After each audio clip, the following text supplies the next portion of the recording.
We are learning Mishnah Yevamos, Parak Yud, chapter 10, Mishna Test, Mishna 9. Okay, again continuing with the scenarios of the 9-year-old who does Yibum. As we said previously, the 9-year-old's act of Bia, his cohabitation, is considered a full-fledged act, and therefore, when he does a Yibum, it is not a full Yibum to say that she is married to him because a minor cannot be married. However, the Rabbanan gave it the same status as Maimer. We have the Kedushin, the Rabbanan. The Torah does not give any kind of Kedushin to a Yevama, but the Rabbanan said there is. And so therefore, when Maimer is done, there's like a certain level of marriage there, a certain level of Yibum there. It's like a Kedushin, but it's only rabbinic in nature. And when the 9-year-old does the act of cohabitation, actually does the act of Yibum on his sister-in-law, the status of that is like Maimer. It's a rabbinic level of marriage. Now, here the story is like this. Ben Teisha Shanim B'Yayim Echad, a 9-year-old, Shabal Yevimtai, he cohabited with his Yevama, right? There were 3 brothers. One brother was married. He died without children. The 2 brothers left. Now you've got, so which brother went and did Yibum? The 9-year-old, the Katan. He went in and he did it.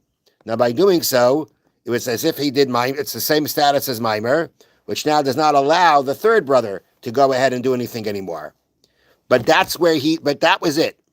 Umisha Higdil, and then when this 9-year-old became an adult, Nas Isha Acheres, he married somebody else, Vames, and then he died. So the story is, by his Yevama, by his sister-in-law, he did active Yibum, but again, that only has the status like a Maimer. And then, when he became an adult, he went and married somebody else, and then he died without children himself. Says the Mishnah, if he never cohabited with the first one once he became an adult, then the first wife gets chalitza, no yibam. And the second one, will either have chalitza or yibam. So what's happening is like this. Again, the 9-year-old did yibam. Now, if the 9-year-old did yibam, and then when he became an adult, he married another wife, married another woman. Then he died without children. Now, if he would have gone and at any point, if he would have gone ahead and he would have cohabited with the first one, the one that he cohabited with when he was a minor, if he would have cohabited with her as an adult, then that would have been a Torah Yibum, and she would have been his full-fledged wife. And just the fact that he marries some other woman doesn't mean anything. He's got 2 wives. When a person dies and he has 2 wives without children, what's the halacha? That the surviving brother, can do Yibum or Chalitza to one of them, and the other one goes free. That's not what happened here. Here, all he did was cohabit with her when he was a minor. He never cohabited with her when he was an adult. And then he married another woman. Now, from the point of the first woman that he cohabited with when he was a minor, the status there is Kedushin the Rabbanan. There's rabbinic marriage there. Now when he dies, that means that this first woman has a Zika, has a Yibam bond based on 2 husbands. Because the first husband, when he died, no one did Yibam after he died, because the minor's Yibam was only like a Maimer. It was a rabbinic Maimer, which means that the Zika, the Yibam connection from the first husband, never went off. Were the minor to have now cohabited with her after he's an adult, then that would have been a full-fledged Yibam. There'd be no Yibam bond from the first husband because the second husband because a brother has married her, and there would be nothing to talk about. But here, that's not what happened. Here, the Katan, the minor, who cohabited with her only when he was a minor. That means the connection with him was only one as Maimer. There's still a connection from the first husband who died because no one ever did Yibam. This woman, therefore, is considered a woman that has 2 bonds of Yibam on her. She has a bond of Yibam on her from the first husband, because no one ever did a full Yibam or a Chalitza for the first husband's marriage. And now she has another connection of Yibam because of her second husband, because of the minor who cohabited with her, which rabbinically is considered like a mimer. she's got two Yibum connections on her from two brothers. And the halacha is, according to the Mishnah, that a woman who has two Yibum connections on her from two brothers, you can't do Yibum on her. So therefore, the Mishnah says, being that he did not cohabit with her after he became an adult, the first one, meaning the Rishona, the first one, now don't forget, he also married another woman after he became an adult. So the first wife gets chalitza, no Yibum. There's no Yibum on a woman that has two Yibum connections on her, two bonds of Yibum on her from two brothers at the same time. The third brother cannot do Yibum on her. He's got to do chalitza. Doesn't free her completely. He's got to do chalitza. Okay, so that's why we say the first one has chalitza no Yibum. Now the second woman, she was only married to the minor who became an adult. She wasn't married to the first brother. She only married to the second brother. So from her point, she's a regular wife. Her husband died without children. There is no co-wife by her to her husband, and therefore she gets chalitza or yibum, just a regular case. The first wife is not considered her co-wife because according to Torah law, the first wife was never married to her husband. It's only midrabanan that she's married to her husband. And therefore, since from the Torah, from the aspect of the Torah, from the Torah perspective, there was no marriage to the second brother by the wife of the first brother, so therefore, it comes out that there was no co-wife here, and therefore, this real wife, the wife that he married when he was an adult, she's going to have chalitza, or she could have yibum, and the first one is going to need her own chalitza. Because at the end of the day, they were never married because of the same man to say that what you do for one exempts the other. Okay? So that's why here we're saying that the first one gets chalitza and not yibum, because again, she has a zika, a yibum bond, both from two brothers. When that happens, you're not allowed to do yibum, and therefore, but chalitza has to be done because it doesn't exempt her completely. And the second one is a regular wife. She was married to this guy. From her point, there is no other wife here, because from a Torah perspective, there is no other wife here, and therefore, chalitza even can be done with her, and whatever happened, where it was done to the other wife, has no bearing on her. Now, it's interesting to note that according to this Mishnah, if you think about it, to some degree, they were co-wives, right? Because you had at least the second brother did the equivalent of a mimer on her. Which is why we say she's a woman with two yibum bonds, the first husband's and now the second husband. A previous Mishnah said that the co-wife of a woman who has two zikas on her, meaning the co-wife of the second husband, who really was somewhat married to this other woman because of mimer, which is a rabbinic, right? Which is a rabbinic level of marriage to a yabama. So it comes out they were both married together. They were, to a certain degree, co-wives. Nonetheless, this Mishnah, and if they were co-wives, then that alone should say, when you do one, affects the other. But the point is that that's not going to be happening over here because of the fact that for this Mishnah holds that since Midorais, according to Torah law, the second husband never had any kind of marriage to her, therefore, they're not seen as co-wives in any way, and therefore each one has to be dealt with independently. Okay, so that's the first opinion. Now again, we have to remember the case here is that the 9-year-old cohabited with her when he was a minor. That's when he did his yibum. Then when he became an adult, he married someone else and never cohabited with her. Reb Shimon says, "Miyabim le'ezer sheyirtza v'chayos l'shniya." Do yibum on any one of them that you want, and do chalitza on the second one. Now, Reb Shimon is going to be following his opinion that we said yesterday. According to Reb Shimon holds that when this minor cohabits with a sister-in-law to do yibum, there is a doubt what status it has. It is either a full-fledged yibum and she was married to him, or it's absolutely nothing.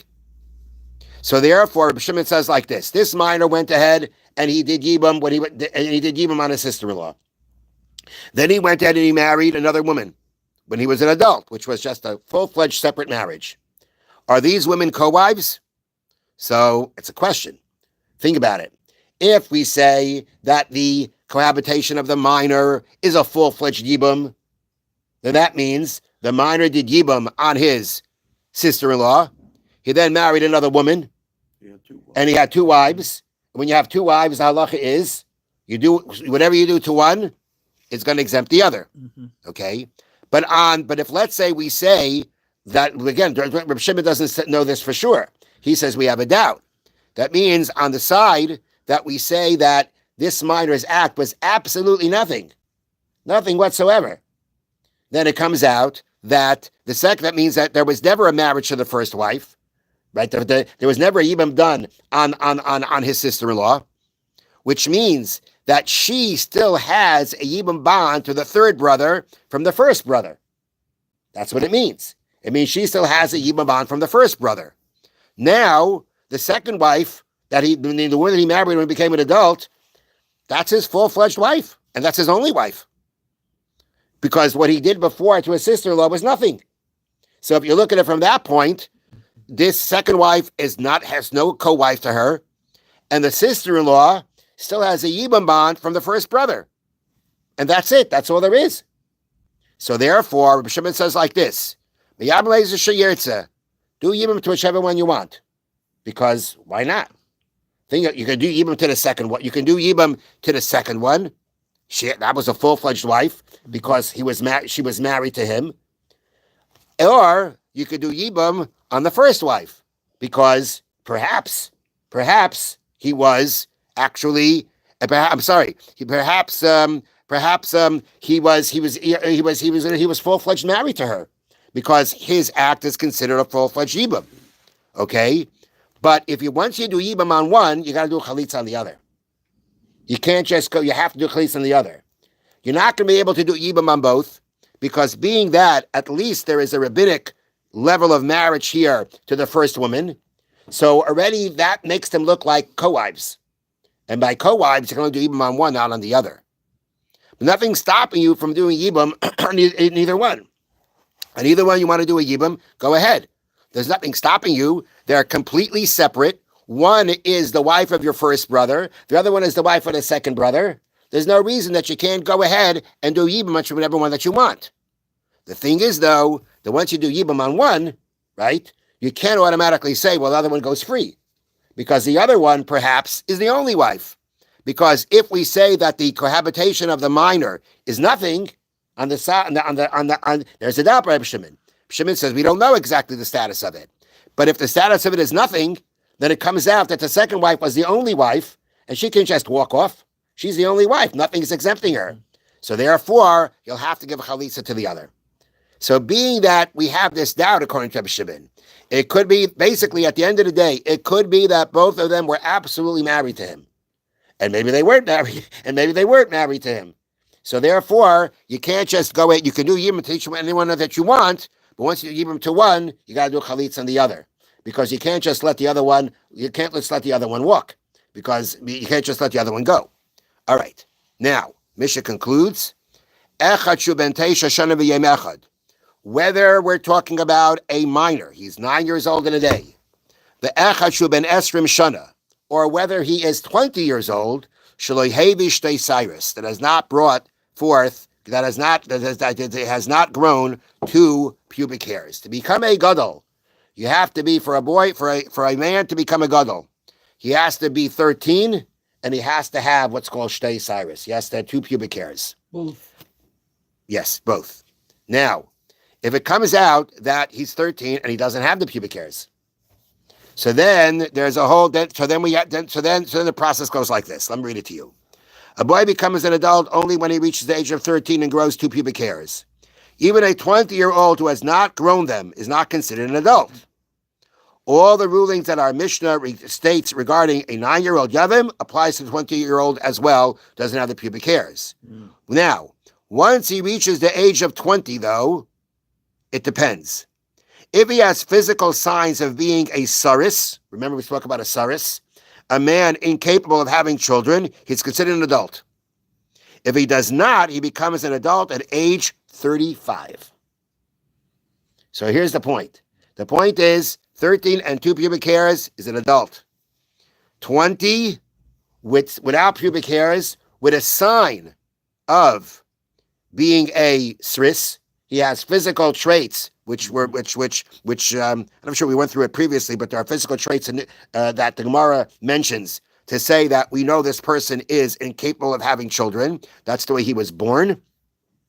And if, let's say, though he's 20 years old, no pubic hairs, and none of those signs, once he hits 35, we say that's it. Not if he doesn't have pubic hairs by then, that's it. That means he's not going to be able to have children. He's a sris, and he's an adult. Now it's determined that now he's determined as an adult, because as long as there is that possibility of pubic hairs growing, there would be it's always possible to become an adult. So, and until then, we treat him like a minor. But once he reaches that age range establishes that's it. There's no more signs of maturity will come to him, and therefore, even without the signs, he already is considered mature. He's considered an adult. V'dad afilu, Chofetz Chaim says, V'dad afilu imshama lev'nayu b'tay haktanim shemedabrim lashon hara. You hear your minor children speaking lashon hara. Mitzvah ligar b'malafrishim mizeh. It is a mitzvah to stop them. As the pasuk says, Chanech lenar al pidarkai. Train the child based on his way. Meaning, train the child when he's young, so that when he gets older, he will continue in that path. And therefore, we say that if this child, you see the child speaking lashon hara, you have to stop them. Next, you tell your friend something. You tell him in private something.